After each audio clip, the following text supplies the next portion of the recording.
See, you're holding the two coins, two copper coins that are spoken about. Yes. These are the authentic, not the exact coins, but these are original coins from that time of Jesus. Exactly. That we call the widow's mite. And I want to read to you the passage in Mark chapter 12, verse 41, where it says, "And he sat down opposite the treasury and watched the people, putting money in the offering box. And many rich people came and put in large sums, and a poor widow came and put in 2 small copper coins, which make a penny.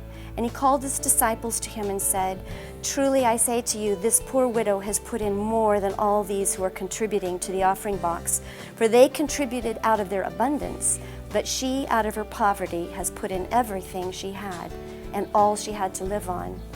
And I think it's fascinating to think. This was in the temple. There was an offering box, and people would come to make their contributions. But it says that Jesus sat opposite this offering box. Can you imagine?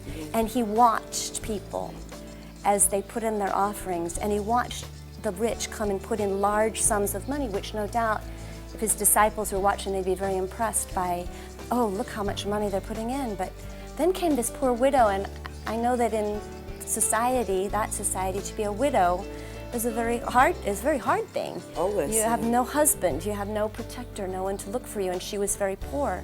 She obviously didn't have a family to take care of her, but she was so moved still to give what she had to God that she put in her 2 mites.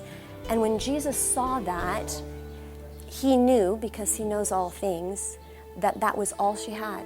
That was everything she had to live on. And he said that she gave more in those 2 mites than all the others with all their rich abundance. You would expect also that the widow would have children, because if she's a widow, she was married. And because having children is the most important deed.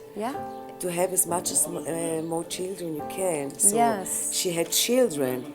But they weren't. To provide. They and weren't. She took the 2 coins, and gave it as offering. So it's impressive, really. It is very impressive, and what Jesus is looking for in all of us when we give to Him is He's not impressed with the amount. He's impressed with what the sacrifice is to us, what it means to us, and obviously this was very important to her. That she was willing to give that to Him. So. And.